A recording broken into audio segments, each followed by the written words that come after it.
Muito bem, os ministros ainda estão tomando posse, foi durante todo o dia, e quem tomou posse agora há pouco foi Paulo Guedes, o super ministro da Economia. Discursando ali pela primeira vez como chefe da pasta, ele ressaltou que ninguém consertará os problemas do Brasil sozinho. Também falou sobre a importância da reforma da Previdência, disse que ela é essencial e que o intuito do novo governo é implementar essa e outras reformas estruturais, como a abertura comercial de maneira sincronizada. Esse é só o primeiro destaque e os demais, a Vera Magalhães começa a partir de agora a contar pra gente. Silvio, ontem eu não escondi que eu fiquei bastante decepcionada com o tom dos discursos do presidente, né? Tanto do Congresso quanto do parlatório. Muito conteúdo ideológico, vazio de propostas, vazio de ideia, sem acenar com o que vão ser as linhas mestras do seu governo.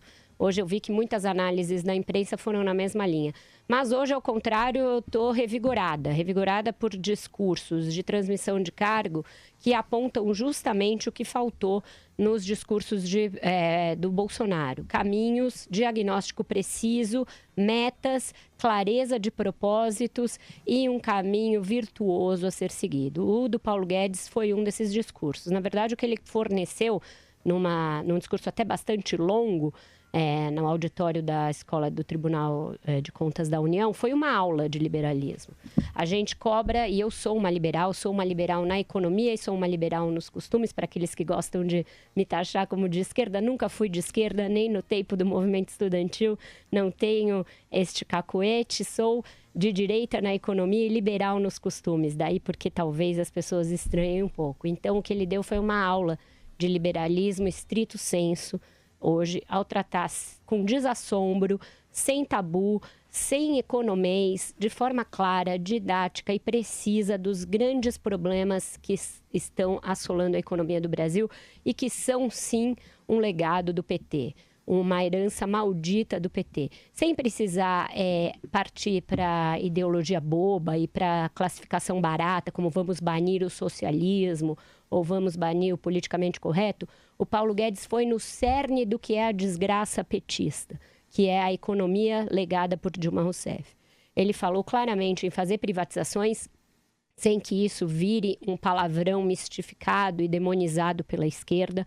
Falou claramente da necessidade de se fazer a reforma da Previdência, tratou essa reforma como a mais importante e a prioritária daquelas medidas que vai atacar, sem a qual não será possível criar um ciclo de crescimento virtuoso, mas com a qual o Brasil pode crescer de forma sustentada e sustentável por 10 anos, pelo menos. Falou da alternância de poder e de como os ciclos econômicos também devem se alternar, como o liberalismo deve se alternar com ciclos mais social-democratas em vários países do mundo, como forma até de equilibrar as necessidades do país, o que deve ter sido um espanto para aqueles mais dogmáticos e menos propensos a entender dos assuntos antes de estigmatizar. Falou da necessidade de o BNDES não ser mais estatizado pelos amigos do poder e da desgraça que foi o compadrio entre piratas privados, burocratas e corruptos políticos, que levou a Petrolão, Mensalão, etc. Ou seja, dando uma aula do que é liberalismo econômico e de como ele pode ser a saída para esse buraco em que nós nos encontramos, o Paulo Guedes deu o melhor diagnóstico até aqui do legado bizarro do PT. Portanto, não precisa recorrer à ideologia barata para propor uma nova ordem, para propor uma nova ordem virtuosa. Ele o fez dizendo apenas aquilo que é concernente à sua área, de uma maneira muito clara, que para bom entendedor, meia palavra basta. Eu achei que ele também aprendeu algumas coisas nesse curto espaço da transição até aqui. Se mostrou mais humilde, se mostrou mais entendedor do papel do Congresso para que ele avance com essas medidas, do papel do Judiciário para que essas medidas não sejam questionadas lá na frente e do papel da imprensa como aquela que vai convencer a opinião pública e fazer com que ela trabalhe a favor das medidas. Não Twitter, não WhatsApp, imprensa. Maravilhoso. Muito bem. Carlos Andreasa, as suas impressões sobre a primeira fala de Paulo Guedes, esse que será o super-ministro do governo e o primeiro-ministro a ser conhecido, né? Lá na campanha, Jair Bolsonaro já dizia que ele seria o homem forte do governo. Que o Paulo Guedes é um sujeito brilhante e um dos melhores analistas de macroeconomia do Brasil, nunca tive dúvida. É curioso analisar o percurso do Paulo Guedes desde a vitória do Jair Bolsonaro ao longo do período de transição até a formalização de sua função como ministro da Economia. Vejam que no começo ele teve uma superexposição assim que o Jair Bolsonaro foi eleito.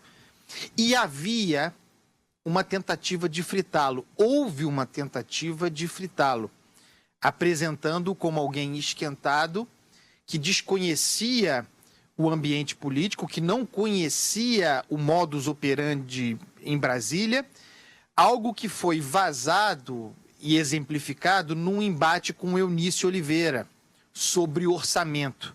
Ali se quis apresentar o Paulo Guedes como alguém destemperado e incapaz de fazer leitura política. Isso nunca foi verdade, embora ele seja, assim, alguém esquentado e que talvez normalmente não conhecesse a vida em Brasília. Ele sumiu naquele momento. Ele estava super exposto, havia tentativa de fritá-lo, em parte, dentro do próprio gabinete de transição. Ele, então, some, desaparece dos holofotes e se dedica à formação de sua equipe. Uma equipe de transição absolutamente brilhante que resulta num time no seu ministério, no seu grande ministério, de altíssimo nível. Talvez ele tenha aprendido muito sobre política nesse período, mas ele já sabia muita coisa e se acercou de grandes nomes, inclusive de gente que conhece a política real, o modo como as coisas funcionam no parlamento. Eu cito, por exemplo, há outros exemplos, por exemplo, o Rogério Marinho, que foi o relator da reforma trabalhista na Câmara, um excepcional quadro técnico e que é um brilhante articulador político. Está no time do Paulo Guedes, trabalhando especificamente na Secretaria de Previdência pela reforma da Previdência, trazendo um pouco de mundo real. Desde esse momento, cresceu as possibilidades de que a reforma da Previdência do Michel Temer ganhasse importância e fosse, em parte, utilizada pelo Jair Bolsonaro. Algo em que eu acredito e que eu espero que aconteça, porque, como todo mundo já sabe, essa reforma já tramitou, ela pode ser complementada, mas ela já tramitou, está pronta para ser votada, ou bem encaminhada para ser votada, e nos pouparia muito tempo. Nesse discurso de hoje, ele apenas exemplificou esse percurso de amadurecimento e de formação da sua equipe. A Vera foi muito precisa na definição. Foi uma aula, um diagnóstico dos problemas do Brasil, o histórico que nos trouxe a esse ambiente de estagnação e um papo reto. Sem enfrentar o drama fiscal, o descontrole dos gastos, o Brasil vai continuar nesse ambiente, nessa condição de estagnação. E, portanto, embora o desemprego tenha parado de aumentar, sem andar para trás, sem que o desemprego ande para trás, sem que o desemprego deixe de ser o nosso principal problema. O diagnóstico foi preciso e a formação da equipe e a prioridade apresentada hoje, claramente, indica que sabe-se o que fazer. Agora, a questão é de operação política. Eu acredito, ouvindo o discurso do Paulo Guedes, eu acredito que a gente possa ter uma reforma da Previdência encaminhada nos próximos tempos. Ele fez uma cobrança quase dura, borderline, à classe política. Houve um momento que eu achei que o discurso dele fosse descambar para um tom mais agressivo, mas não. Ele chamou os políticos, aqueles eleitos do Congresso Nacional, à sua responsabilidade, apresentando inclusive um plano B duríssimo, que vai obrigar a exposição dos políticos caso não aprovem a reforma da Previdência. Então, aula, diagnóstico preciso, equipe brilhantemente formada, tudo encaminhado para que as reformas aconteçam e o Brasil possa voltar a crescer e, voltando a crescer, gerar empregos. Muito bom, muito bom. A frase que me chamou a atenção talvez seja essa que você se refere, Andreasa, é essa: a Previdência é uma fábrica de desigualdades. Quem legisla tem maiores aposentadorias, quem julga tem as maiores aposentadorias e o povo brasileiro as menores. Vamos ter que fazer a reforma da Previdência. Sigo com você, Joel Pinheiro. É isso mesmo, estou totalmente aqui com a Vera e com a Andreasa. Foi um grande discurso do Paulo Guedes, especialmente porque ele adotou um tom sereno e de olhar para os problemas e para as soluções desses problemas no Brasil, sem o tom, às vezes um pouco truculento ou bravateiro que ele adota, por exemplo, quando falou do Sistema S ali, numa fala para empresários não muito tempo atrás, que também é um tema importante, mas que ele adotou ali uma postura meio de quem está provocando, entrando para a guerra, e aqui não. Nesse discurso, tomando posse como ministro, adotou também um tom, digamos, que cabe a um ministro e que alguém que conhece profundamente os problemas da economia brasileira, falou no cerne, o principal problema que a gente enfrenta hoje em dia, que é o crescimento descontrolado do gasto público. Isso é culpa, sim, do governo Dilma, dos governos PT, mas também vem de antes disso.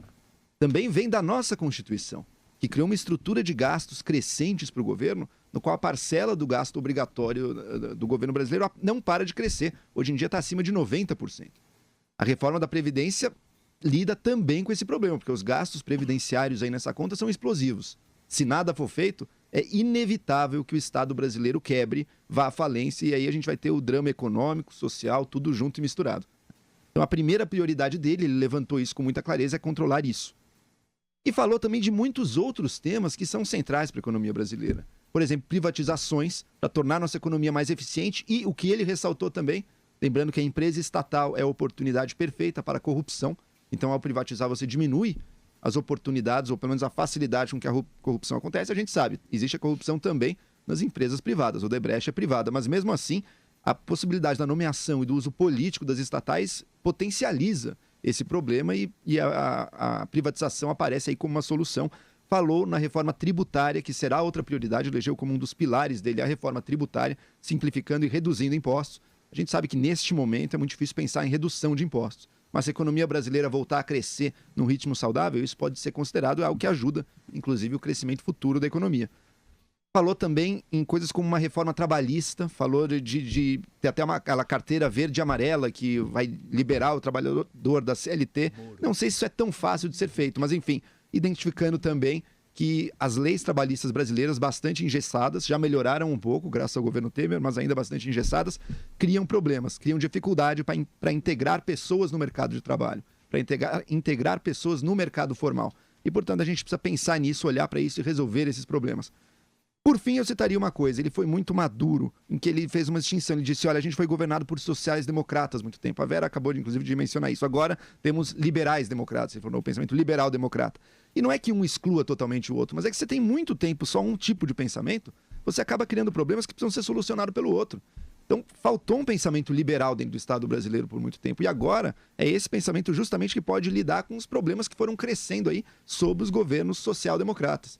O que não quer dizer que as ideias e o que ele chamou do gás no social, que vem dos sociais-democratas, também seja muito importante. Então, em suma, um bom discurso. Agora, tem muita coisa para fazer aí, né? O grande teste é se vão dar conta. Ele já cobrou os secretários dele, vai ter meta, vão ter que entregar, vamos ver se vai ser possível. Deixa eu só fazer um último adendo, Silvio. Isso que o Andreasa falou, da mudança dele entre aquele início meio truculento, meio turbulento, tentativas de queimá-lo, e essa fala de hoje. Ele mesmo fez menção a isso. Ele falou, é muito fácil para quem não é de Brasília chegar aqui e desistir, porque tudo te leva a desistir. A gente não entende o funcionamento, a gente não é daqui, mas eu sou um cara resiliente e eu vou persistir. É muito comum, quando você vai a encontros com fontes do mercado financeiro, e aí, o Paulo Guedes fica 6 meses, o Paulo Guedes fica 1 ano. Isso não é uma fabulação da imprensa e nem uma mistificação. Isso é fruto de uma trajetória do próprio Paulo Guedes no setor privado, em que ele comprou muitas inimizades. Isso aparece de forma brilhante num perfil feito pela Malu Gaspar, na revista Piauí, que eu acho que todos deveriam ler se quiserem conhecer profundamente o personagem. Um personagem que vai ser muito importante neste governo. de rupturas dele com sócios. Isso apareceu na entrevista do Pércio Arida, que foi um desses sócios durante a campanha e estava em lados opostos na eleição. Então, eu acho que há sim um amadurecimento, há sim.